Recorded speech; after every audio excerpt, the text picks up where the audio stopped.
మొదట దేశం, తర్వాత పార్టీ, ఆ తర్వాతే కుటుంబం అన్న సిద్ధాంతాలను ప్రగాఢంగా నమ్మిన ఒక గొప్ప వ్యక్తిని మనం ఇప్పుడు ఇంటర్వ్యూ చేస్తున్నాం.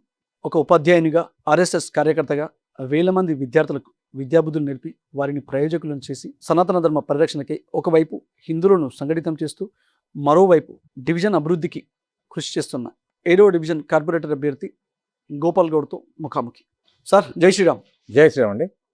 ఎలా ఉన్నారు సార్? అంతా బాగానే. సార్, ఏ పొలిటీషియన్ అంటే పెద్ద పెద్ద నాయకులు అందరూ కూడా యువత రాజకీయాలకు రావాలని కోరుకుంటున్నారు. అలాంటి సందర్భంలో మీరు జిహెచ్ఎంగా రిటైర్డ్ అయ్యారు. మరి ఈ సమయంలో మీరు కానీ మీ సతీమణి గారు కానీ రాజకీయాలకు ఎందుకు వస్తున్నారు? అసలు ఎందుకు రావాలనిపించింది మీకు రాజకీయాలు? వయస్సు అనేది అది నెంబర్ మాత్రమే. కానీ జీవితంలో అంచెలంచెలుగా ఎంతో అనుభవాన్ని సాధించిన నేను, మరి నా వెంబడి ఉన్న నా సతీమణి ఒక విద్యార్థులకే కాకుండా సమాజానికి, అక్కడ చాలామంది ప్రజలకు సమస్యలు ఎప్పుడు వచ్చినా నా ఉద్యోగ సమయం తర్వాత కూడా ఎన్నో కార్యక్రమాల్లో పాల్గొని వాళ్ళకి సమస్యలను సాధించి పెట్టా. అటువంటి వారందరూ కోరింది కాబట్టి అదే కంటిన్యూషన్లో ఈరోజు నేను రాజకీయాలకు లేదా సమాజ సేవ చేయడానికి రావడం జరిగిందండి. అంతే తప్ప ఇక్కడ యువకుడు లేకపోతే వృద్ధులని కాదు, అనుభవము ఇక్కడ పనిచేస్తుందని నా అభిప్రాయం. ఉదాహరణ, మరి మన దేశ ప్రధాని, మా నాయకుడు, దేశ ప్రధాని నరేంద్ర మోడీ గారు నిస్వార్థంగా మొన్ననే 75 సంవత్సరాలు దాటినప్పుడు అసలు రిటైర్మెంట్ అవుతారని ఎన్నో వచ్చినాయి.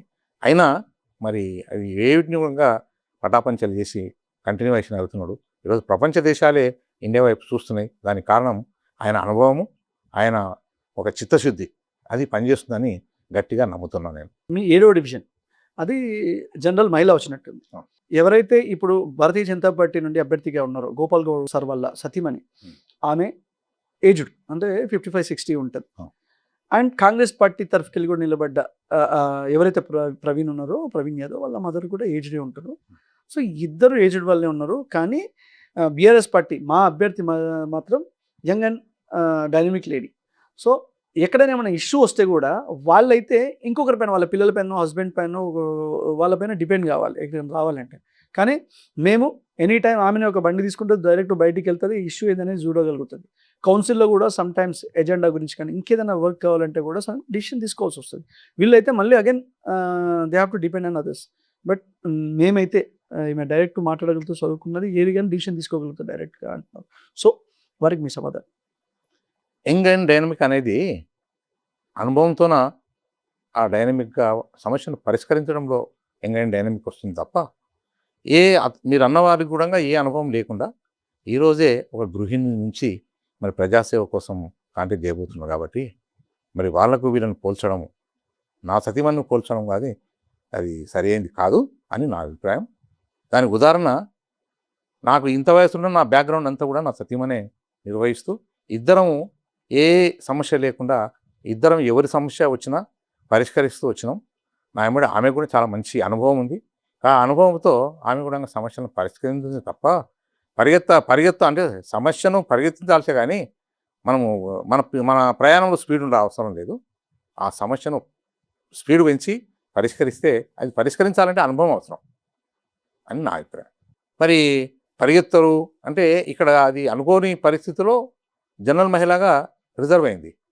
కాబట్టి ఈరోజు ఆమెకు వచ్చినా నాకు వచ్చినా ఎవరు వచ్చినా ఇద్దరం కలిసే ప్రయాణంలో సమస్యలను పరిష్కరిస్తాం తప్ప నేను ఇంతవరకు జీవితంలో నా దాదాపుగా 40 సంవత్సరాల్లో నా వివాహం సంబంధం జరిగింది, అనుబంధం.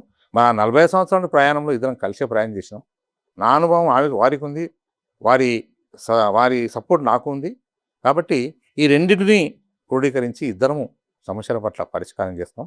చాలా అనుభవం ఉంది ఇక్కడ, అనుభవం పనిచేస్తుంది తప్ప పరిగెత్తి డైనమిక్ అనేది అప్పుడు ఎవరిని అంటామో సమస్యను పరిష్కరించిన వాళ్ళని డైనమిక్ అనాలనా, లేకపోతే ఉండి వినగానే పరిగెత్తే వారిని డైనమిక్ అనాలనా, అది ప్రజలు నిర్ణయిస్తారు. సార్, మీరు ఒక ఆర్ఎస్ఎస్ కార్యకర్తగా మహబూబ్ నగర్లో ఎంతోమందికి సుపరిచితులు. అయితే మీరు కొన్ని సంవత్సరాలుగా ఆర్ఎస్ఎస్కి దూరం ఉన్నారు. సడన్గా ఇప్పుడు మళ్ళీ ఆర్ఎస్ఎస్ డ్రెస్ వేసుకుంటున్నారు, ఆర్ఎస్ఎస్ కార్యక్రమాలకు కూడా పోతున్నారు. దీనిపైన కొందరు ఏమంటున్నారంటే ఇది ఒక ఎలక్షన్ స్టంట్. ఎందుకంటే ఇప్పుడు ఆయన ముందే ప్రీప్లాన్డ్గా ఒక కార్పొరేటర్ అభ్యర్థిగానో ఇట్లా నిలబడేది ఉంటుంది. కాబట్టి అంతకంటే ముందు ఇట్లా ఆర్ఎస్ఎస్లో తిరుగుతున్నాడు. మరి ఆ గతంలో ఏడుకోండి ఎన్ని సంవత్సరాలు అని అంటున్నాడు. వారికి మీ సమాధానం. ఆ ఆరోపణ చేసిన వాళ్ళకు ఒకటే చెప్పదలుచుకున్నా, నేను వాస్తవంగా విద్యార్థి దశ నుంచే నేను ఆర్ఎస్ఎస్ ఒక స్వయం సేవకుని. నాకు ఆర్ఎస్ఎస్లో ఏం నేర్పుతుందంటే ఒక క్రమశిక్షణను, సహాయాన్ని, సమాజంలో ఒక మంచి నిర్మాణం చేయాలి, దానిలో మనం ఒక భాగస్వామ్యం కావాలి అనేది నేర్పుతుంది. మరి ఈ సమాజ నిర్మాణంలో అంత నేర్చిన వాడిని ఎప్పుడూ నేను దూరం కాలే ఆర్ఎస్ఎస్కు. నా విద్యార్థి దశలో కానీ, ఉద్యోగ దశలో కానీ, ఈ పదవీ విరమణ చెందిన తర్వాత కూడా కానీ ఎప్పుడు పాల్గొంటూనే ఉన్నా. అది వాళ్ళకి కనిపించకపోవచ్చు. నేను ఆర్ఎస్ఎస్ కార్యకర్తను అనేది వాళ్ళకి కనిపించి తిరుగుతూ ఉండాలని నా నియమం కాదు కదా. నేను ఎప్పుడూ కార్యక్రమంలో పాల్గొంటూనే ఉన్నా. కాబట్టే వాళ్ళు ఏం చేసిండ్రు, మా సంఘ ప్రధాన కార్యాలయం వాళ్ళు నన్ను ఈ 100 సంవత్సరాల ఉత్సవాల్లో నన్ను ముఖ్య అతిథిగా పంపించి అందరినీ ఆశ్చర్యపడుతున్నారు. అప్పుడు తెలిసి ఉండొచ్చు ఈ వీరికి ఆర్ఎస్ఎస్ అని. అంతవరకు ఇతను ఆర్ఎస్ఎస్ కార్యకర్త కానే అనుకుండొచ్చు. కాబట్టి ఆ ఆరోపణలో సరి అయింది కాదు. మరి నేను ఎప్పుడు ఆర్ఎస్ఎస్ అదిగానే క్రమశిక్షణ గల ఒక స్వయంసేవకుగానే కొనసాగుతూనే ఉన్నా. అనుకోకుండా మరి ఇది నేను 7వ వార్డులో 7వ డివిజన్లో పోటీ చేయడం అనేది వచ్చింది. ముందు ఆర్ఎస్ఎస్, తర్వాత ఈ మధ్యన నన్ను నిలబడమని కోరింది తప్ప ఎవరు ఉద్యోగస్తులు, తర్వాత రిటైర్డ్ అయిన వాళ్ళు, పెన్షనర్స్ కానీ, లేకపోతే విద్యార్థులు, లేకపోతే అందరూ నీ అనుభవాన్ని మాకు క్రోడీకరించి, అనుభవాన్ని మాకు సమస్యల పరిష్కారం పట్ల చూపిస్తే ఈ సమస్యలు దారుతాయి, కాబట్టి మీరు రండి అని నన్ను కోరిన వెంబడే నేను ఆలోచించి నిర్ణయం తీసుకున్నా తప్ప దానికి ఒక ఆర్ఎస్ఎస్ను ముందు జోడించలేదండి. ఆర్ఎస్ఎస్ అన్నప్పుడు మనకు అంటే మైనారిటీ ఓట్లు రాకపోవచ్చు, ముస్లిమ్స్ కానీ క్రిస్టియన్స్ కానీ అంటారు. అది ఎంతవరకు వస్తుంది? ఇప్పుడు మీరు కూడా ఆర్ఎస్ఎస్ ఉండడం వల్ల మీ డివిజన్లో మైనారిటీ ఓట్లు మీకు దూరం అయ్యే అవకాశం ఏమైనా ఉందా? లేదండి. నా గురించి గత 20 సంవత్సరాల నుంచి నా డివిజన్లో ఉన్న ప్రతి మతవాదికి కానీ తెలుసు అందరికీ. మతాలు ఇక్కడ కులాలు మతాలు ఎక్కడ కూడా ఆర్ఎస్ఎస్ దానికి దూరంగానే ఉంటుంది. ఆర్ఎస్ఎస్ కావాల్సిందల్లా దేశ భక్తి, అందరం కలిసి జీవించాలి, దేశ అభివృద్ధి చేసుకోవాలనేది కోరుతుంది తప్ప కులాలకు మతాలకు ఎక్కడ కూడా ఆర్ఎస్ఎస్ అందరినీ దూరం పెట్టాలని లేదు. అన్ని మతాలను కలుపుకొనే, అన్ని మతాలను, కులాలను, ప్రాంతాలను కలుపుకొని పోమంటుంది తప్ప కులాలకు మతాలకు దూరం లేదు. కాబట్టి నా గురించి అందరికి తెలుసు.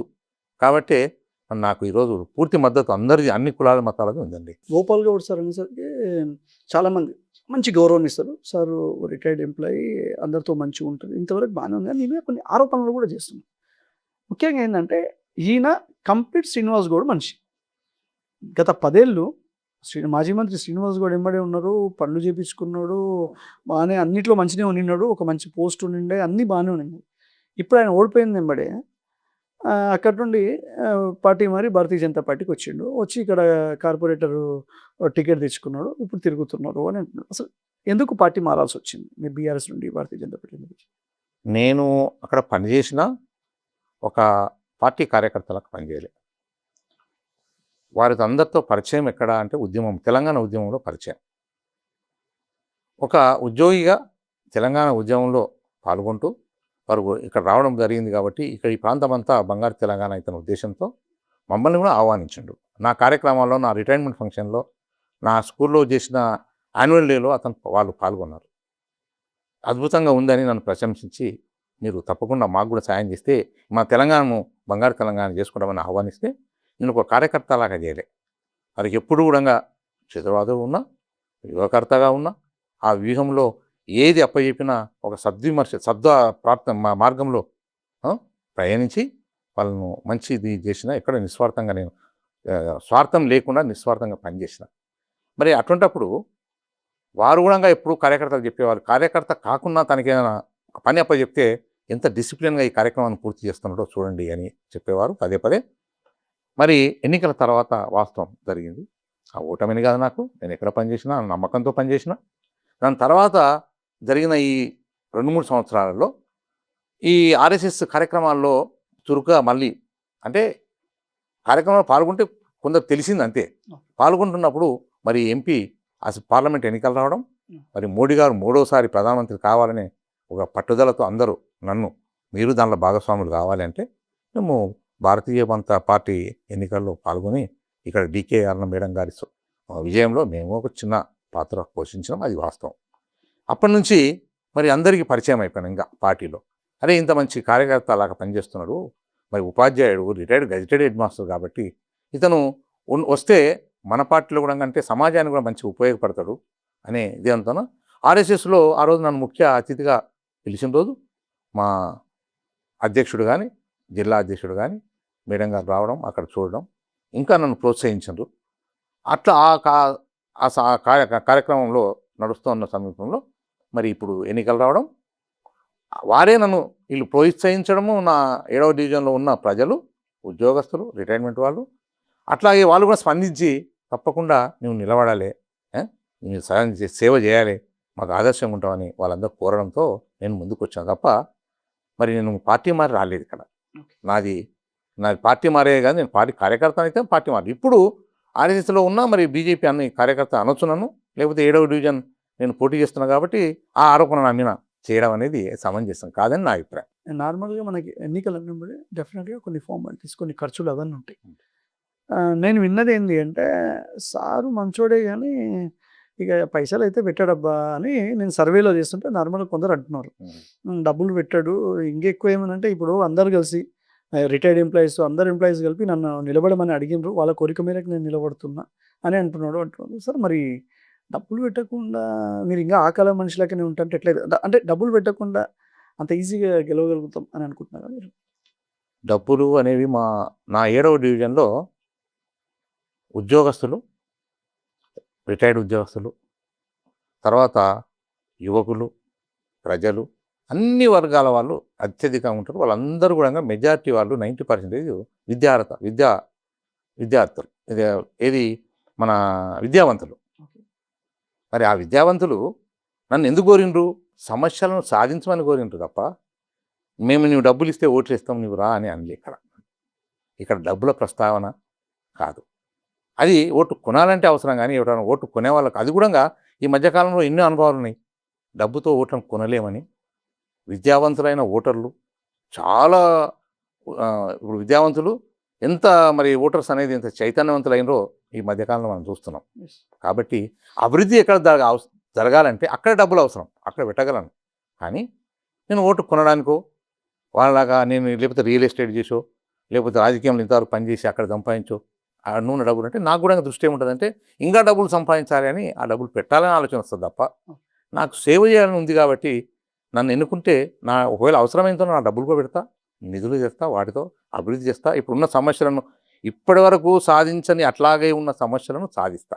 డబ్బులు ఈరోజు 50 లక్షలని పెట్టవచ్చు, కానీ ఈరోజు 50 లక్షలు డబ్బులు పెట్టిన వాళ్ళకి తప్పకుండా మనం పెట్టిన డబ్బులు తీసుకోవాలి, అంతకంటే ఎక్కువ సంపాదించాలనే కోరిక, ఆశ ఉంటుంది. లేకపోతే ఎవరు డబ్బులు పెట్టి చల్లి మరి దాని తర్వాత సేవ చేయాలన్నారు. సేవ చేయాలనుకుంటే ఎన్నికల ముందు నుంచో ఎప్పుడైనా ప్రజలకు సేవ చేసే అవకాశాలు ఉన్నాయి. మరి అట్లా చేస్తారన్నారు ఏడుండ్రు. మరి నాకు ఆలోచన లేదు. నేను ఎప్పుడూ డబ్బులు రేపు విజయం పొందిన తర్వాత డబ్బులు ఎవరైనా అవసరం వస్తే పెడతానే తప్ప మరి డబ్బులు ఈరోజు ఓటు కొనడానికి నాకు అవసరం లేదు. కాబట్టి నా ఆలోచన కూడా లేదు అంటే నా దగ్గర స్తోమత కూడా ఉంది, లేదని కాదు. ఎందుకంటే నా ఫ్యామిలీ ఎవరంతా కాదు, ఎవరి సెల్ఫీలు. నేను ఈరోజు రిటైర్డ్ అయినా నా ఆర్థిక వ్యవస్థ నాకు ఒక డిసిప్లిన్ వ్యవస్థలో నేను వచ్చినా కాబట్టి నాకు ఉన్నాయి. నాకు నా ఉద్యోగం సంపాదించిన డబ్బులు నాతోనే ఉన్నాయి. డబ్బులలో నేను స్తోమత లేనివాడు అనుకోవడం వాళ్ళ అవివేకం, అన్న వాళ్ళకు అవివేకం అనేది. నేను ఈరోజు అభివృద్ధి కోసం పెడతా తప్ప నేను ఓటు కొనని రేపు ఈ ప్రజల ఓటును కొని లేకపోతే వాళ్ళు కూడా నాకు చాలా చైతన్యవంతులు 7వ డివిజన్లో ఉన్నవాళ్ళు, వాళ్ళు డబ్బులు ఇస్తే ఓట్లు ఇస్తారనేది కల్లా. వాళ్ళు నన్ను డబ్బుల కోసం పిలవలే, అభివృద్ధి కోసం పిలిచారు.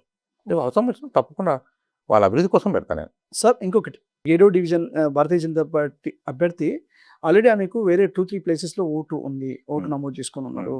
అండ్ అతి ముఖ్యంగా ఆమె ఇటీవల సర్పంచ్గా కూడా ఒక విలేజ్లో ఓటేసి ఉన్నారు. సో ఆమె అక్కడ ఓటేసి ఇక్కడ మళ్ళీ కార్పొరేటర్ అభ్యర్థిగా ఎలా నామినేషన్ దాఖలు చేసిండ్రు, ఎలా నిలబడ్డారు అని ప్రశ్నిస్తున్నారు. నాకు తెలిసి ఇటీవల స్క్రూటిన్లో కూడా ఈ విషయం రైజ్ చేసిండ్రు అని కూడా నాకు సమాచారం. అది ఎంతవరకు వస్తుంది? అది తప్పుడు ఆరోపణ అండి. నేను దాదాపుగా 20 సంవత్సరాలు అయింది ఇక్కడ నేను ఇల్లు కట్టుకున్న తర్వాత ఈ 7వ డివిజన్లో సంతోష్ నగర్ కాలనీలో ఉంటున్నా. మరి అప్పటి నుంచి ఇప్పటివరకు కూడా నాకు గుర్తున్నంత వరకు కూడా నేను ఎప్పుడు ఓటు హక్కుని ఇక్కడనే ఉపయోగించుకున్నాను. నేను అక్కడ ఓటు హక్కు ఉందని లేదు తెలియదు నాకు. మీ మొన్న మీ వైఫ్ మా వైఫ్ అయినా నేనైనా నేను వెళ్తేనే మా వైఫ్ వెళ్తాడు. కాబట్టి ఓటు హక్కు ఉపయోగించుకోలేదు. నేను మొన్న జరిగిన సర్పంచ్ ఎన్నికల్లో అక్కడ ఊరికే వెళ్ళలేను. వాళ్ళ ఆరోపణ ఎక్కడుందో వాళ్ళ అవివేకం. అంటే వాళ్ళకి ఏముందని అంటే అందరికీ టార్గెట్ నేను. వాళ్ళు దీని ద్వారా నాకు తెలుస్తున్నది ఏంటంటే వాళ్ళ ఓటమిని ఒప్పుకుంటున్నారు. వాళ్ళు నా మీద ఆరోపణ చేస్తున్నారంటే వాళ్ళ ఓటమిని ఒప్పుకున్నట్లే. అది నేను కాదనేది నా డివిజన్లో ఉన్న ప్రజలు అంటున్నారు. ఈ విషయం వారికి తెలిసి వాళ్ళ ద్వారా నాకు తెలిసింది. అట్లా నా సార్ అంటే వాళ్ళు బాధపడుతున్నారు. లేదండి మీరేం ధైర్యంగా ఉండండి, నేను ఓటు హక్కును ఉంచుకోలేదు, అక్కడికి వెళ్ళలేదు. నేను గతంలో చాలా సంవత్సరాల నుంచి ఇక్కడనే కూడా ఒక అసెంబ్లీ కానీ పార్లమెంట్ కానీ ఇది గతంలో జరిగిన మన 49 వార్డులు ఉన్నప్పుడు మున్సిపల్ ఎలక్షన్లో కానీ ఇక్కడనే నా ఓటు హక్కు ఉపయోగించుకున్నా. కానీ నేను గత సర్పంచ్ ఎలక్షన్లో కూడా అసెంబ్లీలో కూడా ఎక్కడికి వెళ్ళలేదు. నా ఓటు హక్కు ఇక్కడనే ఉపయోగించుకున్నా. నేను మొన్న జరిగిన దాంట్లో మాత్రం 100% నేను ఒక గెజిటెడ్ ప్రధానోపాధ్యాయుని ఉంది. నాకు అన్ని విషయాలు తెలుసు కదా. నేను తెలిసి పొరపాటు ఎక్కడ చేయను, అటువంటి అవకాశమే లేదు. వాళ్ళు ఎవరైతే ఆరోపణ చేసిన వాళ్ళది వాళ్ళు ఫెయిల్ అవుతారు. సార్ మీరు భారతీయ జనతా పార్టీ నుండి అభ్యర్థిగా మీరు నిలబడ్డారు మీ వైఫ్ గారు. అయితే అవతల వ్యక్తులు చూస్తే ఒక పర్సన్ బీఆర్ఎస్కి వెళ్ళి ఆయన తాజా మాజీ కౌన్సిలర్, ఇంకొక పర్సన్ చూస్తే ఆయన కాంగ్రెస్ పార్టీకి వెళ్ళి నిలబడ్డారు. ఇద్దరు బీఆర్ఎస్ తాజా మాజీ కౌన్సిలరు, కాంగ్రెస్ రూలింగ్లో ఉన్నారు. ఆ ఇద్దరిని కాదని జనాలు మీకు ఎట్లా ఇస్తారు అనుకున్నారు, మీరు ఎలా గెలుస్తారు అనుకుంటున్నారు? కేంద్రంలో మా బీజేపీ పార్టీ రూలింగ్లో ఉంది, అక్కడ మా ప్రధాని. తర్వాత ఈ మధ్యనే జరిగిన గత 2 సంవత్సరాల కింద జరిగిన పార్లమెంట్ ఎన్నికల్లో మంచి మెజారిటీతో విజయం సాధించిన మా మేడం డికే అరుణ గారు. ఆమె ఎన్నిక అయినప్పటి నుంచి అభివృద్ధి కోసం, ఎన్నికల తర్వాత టోటల్గా మొన్ననే జరిగిన సీఎం గారి మీటింగ్లో కూడా చెప్పింది, అందరు కలిసే ఉన్నారు. మన ముఖ్యమంత్రి గారు కూడా చెప్పిండ్రు, ఎన్నికల వరకే రాజకీయాలు, ఎన్నికల తర్వాత మన ప్రాంతాల అభివృద్ధి చేసుకోవాలి. తన నియోజకవర్గంలో కూడా వెళ్తూ ఉంటాడు, ఎన్నో స్పీచ్లు ఇస్తుంటాడు. కాబట్టి అదే మార్గదర్శనంలో మరి ఇక్కడ కూడా అభివృద్ధి జరగాలని మన ఎమ్మెల్యేలను తన పార్టీ కాకపోయినా అభివృద్ధిలో భాగంగా వాళ్ళని ఎంటబెట్టుకొని కేంద్ర నిధులు ఎన్నో ఈ 2 సంవత్సరాల నుంచి తెచ్చి రైల్వేలు కానివ్వండి, ఇప్పుడు ఈ మధ్యన తెచ్చిన 600 కోట్లు ఒకటి, 125 కోట్లు ఒకటి, అండర్గ్రౌండ్ డ్రైనేజ్ చేయాలి. మామనార్ చరిత్రలో మామనార్ను ఒక ఇంకా మిగిలిపోయిన వాటిని, ఇప్పుడు నా డివిజన్లో కూడా ఉన్న సమస్యలు ఉన్నాయి కదా, ఇప్పటికీ లేవని కొందరు అన్నా అది కాదు, మీరు కావాలంటే చూడండి, సాధించుకోవడానికి నిధులు తెస్తుంది మేడం. మరి ఇప్పుడున్న ఎమ్మెల్యే గారు కూడా గౌరవనీయులు, మరి వారు కూడా పార్టీలకు అతీతంగా ఏ డెవలప్మెంట్ కూడా అదే చెప్తున్నారు.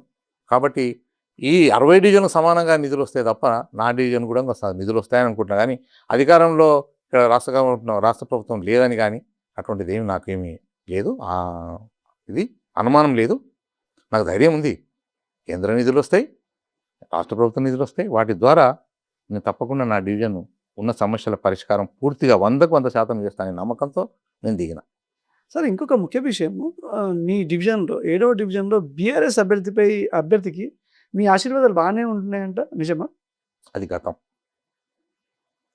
వారు రాజకీయంలో వాళ్ళ నాన్నగారితో మాకు పరిచయాలు ఉండేవి. వారు ఏనుగొండ గ్రామ పంచాయతీ వార్డు మెంబర్గా నిలబడినప్పుడు వారు రావడము, వాళ్ళ నాన్న పేరు చెప్పడము, అప్పుడే మేము మామనార్లో మా 7వ డివిజన్లో ఇల్లు కట్టుకున్నాం. వారికి మద్దతు తెలిసింది వాస్తవం. తర్వాత గతం జరిగే మొన్న ఎన్నికల వరకు కూడా వచ్చినాం. కానీ వారికి చెప్పినము, సాధించబడలేవు, సమస్యలు ఉన్నాయి, ప్రజలు కోరిండ్రు. ఇవన్నీ దృష్టిలో పెట్టుకుని ఒక జాతీయ, ఈరోజు ఇంటర్నేషనల్లో ఒక బీజేపీ అంటే ఎంతో శక్తి ఉన్న పార్టీ, ఆ పార్టీ నుంచి నేను మద్దతు ఉండి నేను పోటీ చేస్తున్నప్పుడు మరి ఇంకొకరికి మద్దతు ఇస్తున్నారు అని దాన్ని మా ఇంటికి వచ్చి నేను లేని సమయంలో నా సత్యవంతం ఆశీర్వాదం తీసుకున్నట్టు ఫోటో కొట్టుకొని మరి దాన్ని ఈరోజు మీ దృష్టి కూడా వచ్చిందంటే మరి నేను ఈరోజే వారు కలిస్తే కూడా అడిగినా కాదన్న ఆశీర్వాదము అడిగినా అంటే అది కాదు. ఆశీర్వాదం అనేది ఎప్పుడు ఉంటుంది? మేమే పోటీలు ఉన్నాం కదా, మేమే అభ్యర్థులం కదా. మరి పెద్దలను గౌరవించాలంటే ఇన్ని సంవత్సరాలు ఆయన చేసిండు కాబట్టి ఈ సంవత్సరం మరి అందరు నిన్ను కోరుతున్నారు, మరి నీకే మద్దతు ఇస్తా అని అనొచ్చు కదా. అట్లా అనకుండా నైతిక విలువలు ఉన్నాయన్నట్ట లేనన్నట్ట, అది దొంగచాటుగా చేసి దాన్ని ఓన్లీ ఫోటో తీసుకోవద్దా అన్నాడు ఈరోజు. అంటే ఫోటో తీసుకున్నాడేమో అనుకున్నాను నేను. కానీ మీరు అన్నట్టు దాన్ని అందరికి చెప్పి నేను నాకు మద్దతు ఇస్తానని చెప్పుకోవడము ఎంతవరకు న్యాయమో, ఇది ఎంతవరకు సబబో మరి ఇది మీకు మా ఓటర్లకు తెలియజేస్తున్నాను. సార్ ఇంకొకటి మీ అభ్యర్థి కాంగ్రెస్కి వెళ్ళి ఎవరైతే నిలబడ్డారో ఆయన గతంలో కూడా 2 సార్లు కౌన్సిలర్గా నిలబడి కొన్ని ఓటుతో ఓడిపోయింది. సో అక్కడ సింపతి ఏమైనా వర్క్ అయ్యే అవకాశాలు ఉన్నాయా తనకి? నా నా ఆలోచన మటుకు వారు ఓటమి తర్వాత నాకు ప్రజలలో ఎక్కడ నేను కూడా ఈ 7వ డివిజన్నే ఉంటా, వారు కూడా 7 డివిజన్నే వ్యక్తి, మరి ఎక్కడ ప్రజలలో కనిపించలే. ఒకవేళ ప్రజల్లో కనిపించి అదే అభివృద్ధి జరగాలి అని అతను కోరుకునింటే ఈరోజు ఈ వ్యవస్థ నిర్మూలం అంటే ఈ ఈ సమస్యలు సాధించబడేవి.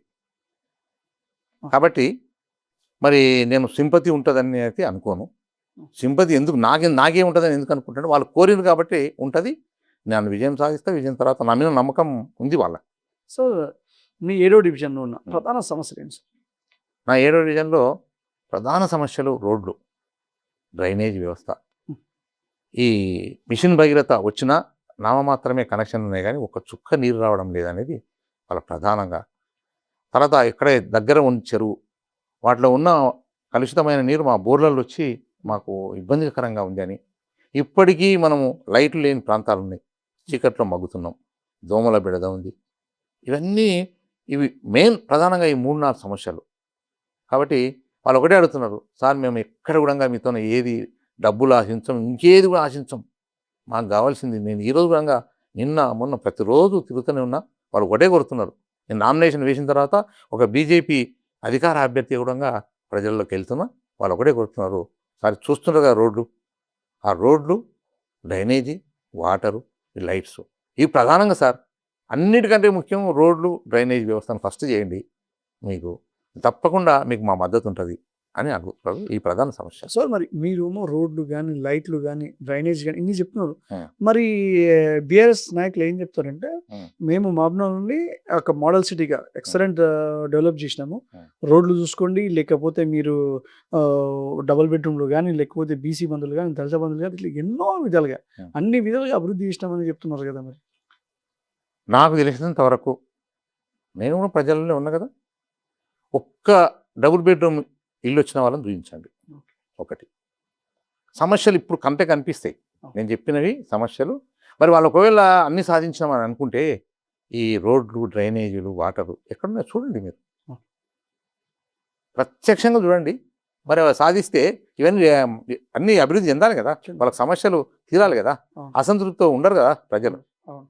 మరి ఈరోజు ఎందుకు కారణం, ఎవరు దానికి కారకులు? నేనైతే మరి ఆరోపణించలేను. నేను ఉన్న సమస్యలను తీరుస్తాను ముందుకు పోతున్నా తప్ప వారిని గతంలో జరిగిన వాటిని నేను ఎక్కడ కూడా ఏమంటలేను. ఇప్పుడు నా కంటికి కనిపించే సమస్యలు, వాళ్ళు ప్రజలు చెప్పే సమస్యలను నేను పూర్తి చేస్తాను, మీకు సమస్య లేకుండా పరిష్కరిస్తానని చెప్తూ పోతున్నాము తప్ప చాలా సమస్యలు ఉన్నాయి. మరి ఒకవేళ అభివృద్ధి జరిగితే ఇప్పుడు కంటికి కనిపిస్తాయి, ఇప్పటికీ కనిపిస్తున్నాయి చూడండి కొన్ని కాలనీలలో.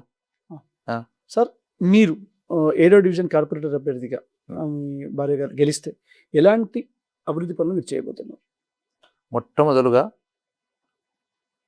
ప్రాధాన్యత క్రమంలో ఏ కాలనీలో అయితే ఫస్ట్ మేడం గారు తెచ్చిన 125 కోట్లను అండర్గ్రౌండ్ డ్రైనేజ్ పెట్టి, డ్రైనేజ్ ఫస్ట్ వ్యవస్థను చేసి, ఎందుకంటే మళ్ళీ రోడ్డు వేసిన తర్వాత డ్రైనేజ్ వ్యవస్థ అంటే మళ్ళీ ధనం వృధా అవుతుంది కాబట్టి అండర్గ్రౌండ్ డ్రైనేజ్ చేసి రోడ్లు, వాటర్ను, లైట్లను వీటిని ఫస్ట్గా చేపడతాం. నిధులు కూడా మన కేంద్ర ప్రభుత్వం నుంచి తెచ్చింది మా ఎంపీ మేడం గారు. వాటి ద్వారా ఎన్నికల తర్వాత ఆమె ప్రెస్ మీట్లో కూడా చెప్పింది ఎన్ని వచ్చినాయి, ఏం చేసినామని. వాటిని అన్నింటినీ కూడా ఆమె నాయకత్వంలో, మోడీ గారి నాయకత్వంలో ఆ నిధులను ఉపయోగించి ఇమీడియట్గా వాటిని నేను సాధిస్తాను. మీ 7వ డివిజన్లో దాదాపు 2800 మంది ఓటర్స్ ఉన్నట్టున్నారు, 2870 అయితే గతంలో చూసుకుంటే మీ దగ్గర పోలింగ్ పర్సంటేజ్ 40-45 మధ్యలో ఉన్నట్టుంది. అంటే మనం అప్రాక్సిమేట్ చూసుకుంటే 50% వేసుకుంటే కూడా 2800 అంటే 1400 ఓట్లు వస్తుంది. సరే ఇంత ఘోరంగా అంటే పోలింగ్ పర్సంటేజ్ 40% అనేది చాలా చాలా ఘోరం, అది సమాజానికి కూడా కరెక్ట్ కాదు. సో ఇప్పుడు ఓటింగ్ పెంచే విధంగా మీరు ఏమైనా అవగాహన కార్యక్రమాలు చేపడుతున్నారు? తప్పకుండా చేపడుతున్నాను. నాకు మొదటి నుంచి కూడా ఈ ఓటింగ్ పర్సంటేజ్ నాకు ఐడియా ఉంది. దాన్ని దృష్టిలో పెట్టుకొని నేను ఎక్కడ ప్రచారంకి వెళ్తున్నా కూడా మీరు ఆ రోజు ఒక్కరోజు 1 గంట సమయాన్ని వేచి టైం ఇచ్చి అధిక సంఖ్యలో పోలింగ్ బూత్లకు వచ్చి అక్కడ కొద్దిగా లేట్ అయినా మీ సమయాన్ని వెచ్చించి ఈ పోలింగ్ పర్సంటేజ్ను పెంచితేనే మీ అందరి ఓటు మద్దతుతో మరి మీరు అనుకున్న వ్యక్తి ఎన్నిక కావడం జరుగుతుంది. ఆ రోజు ఎన్ని పనులున్నా పక్క పెట్టండి, ఒక్కరోజు మాత్రం మీరు ఒక్కరోజు సమయం ఇస్తే మీరు 5 సంవత్సరాలు మీరు కోరుకున్న వ్యక్తి వస్తారు కాబట్టి అభివృద్ధి జరుగుతుందని, మీ ఓటు విలువ మీరు తప్పకుండా ఓటును కాపాడుకోండి, దాని విలువను పెంచండి అని నేను ఎక్కడ ప్రతి ఇంట్లో కూడా ప్రచారం చేస్తూనే ఉన్నా. దానికి వాళ్ళు కూడా స్పందిస్తున్నారు ప్రజలు, ఓటర్సు. కరెక్టే సార్ మీరు చెప్పింది, గతంలో జరిగింది, అప్పటికిప్పటికి చాలా మార్పు వచ్చింది. మాకు కూడా ఒక ఇది ఉంది, మనం అనుకున్న వ్యక్తిని తెచ్చుకోవాలి. ఎందుకంటే ఈ లోకల్ ఎలక్షన్ కాబట్టి మనకి ఇక్కడ మన నిర్ణయం కానీ మనం వెళ్ళకపోతే కానీ నష్టం జరుగుతుంది. ఆ నష్టం ఎవరికో కాదు, మనకే జరుగుతుంది అనేది వాళ్ళు కూడా గ్రహిస్తున్నారు. చాలా విద్యావంతులు ఉన్నారు కాబట్టి ఇక్కడ మంచి వివేకంతో మంచి ఆలోచనతో వాళ్ళు స్పందిస్తారని, పోలింగ్ పర్సంటేజ్ మినిమం 70-80% అవుతుందని నేను అనుకుంటున్నా. ఎందుకంటే అవగాహన నేను కల్పిస్తున్నా కాబట్టి నా నమ్మకం తప్పకుండా పెరుగుతుంది ఈసారి. సార్ మనం ఇంకోటి ఆలోచిస్తే, నేను ఇంతకుముందు చెప్పినట్టు 40% లాస్ట్ టైం అయితే, ఈసారి సరే 50 అయితే కూడా 2800 50% అంటే ఒక 1400 అయినాయి అనుకోండి. ఒక త్రీ మెంబర్స్ మెయిన్గా ప్రధాన పార్టీలు ముగ్గురు, బీజేపీ, కాంగ్రెస్, బీఆర్ఎస్ ముగ్గురు నిలబడతారు కాబట్టి అప్రాక్సిమేట్గా 450-500 ఓట్స్ వచ్చిన వాళ్ళు 500 ఓట్స్ వచ్చిన వాళ్ళు గెలిచిపోయేటట్టున్నారు. అది అంటే 500 మెంబర్స్నే బాగా కాన్సన్ట్రేట్ చేస్తే ఆ వ్యక్తి గెలిచే అవకాశాలు ఉన్నాయి కదా సార్. కానీ పర్సంటేజ్ సార్ పెరుగుతుంది. ఆ. అప్పుడు మీరు అన్నది గతం 50% అను, 40%, 50% అయింది అనేది గతం. అది అవును. అది 5 సంవత్సరాలు అది అయిపోయింది, 1 ఇయర్ మళ్ళీ అయిపోయింది, 6 సంవత్సరాల కింద అది. ఇప్పుడు అట్లా లేదు. ప్రజలకు కూడా ఓటర్స్కు విద్యావంతులు కాబట్టి వాళ్ళందరికీ ఏముంది, ప్రతి వాళ్ళము మనకు జరిగిన నష్టాన్ని పూరించుకోవాలంటే మనం తప్పకుండా ఓటింగ్ పర్సెంటేజ్ పెంచాలి. అంటే అందరూ పోలింగ్ బూత్కి వెళ్ళి ఓటు హక్కును వినియోగించుకోవాలనే నిర్ణయానికి వచ్చినప్పుడు పర్సెంటేజ్ పెరుగుతుంది. పెరిగినప్పుడు నాకు ఈ నెంబర్తో నేను గెలుస్తా, ఆ నెంబర్తో గెలుస్తా, ఎంతే ఓట్లు వస్తే నేను గెలుస్తా అనేది ఎవరైనా ఆలోచిస్తే అది నా దృష్టిలో తప్పది. తప్పకుండా పోలింగ్ పర్సెంటేజ్ పెరుగుతుంది, తర్వాత క్యాండిడేట్లకు వచ్చే ఓట్లు కూడా పెరుగుతాయని నేను అనుకుంటున్నాను. కాబట్టి దీనికి మొట్టమొదటిది ఏంటంటే మీరు అన్నట్టుగా పోలింగ్ పర్సెంటేజ్ పెరగాలి. అప్పుడే సరి అయిన ఫలితం వస్తుంది అనేది నా అభిప్రాయం. సార్ చివరిగా మీ 7వ డివిజన్ ప్రజలకు మీరేం చెప్పాలండి?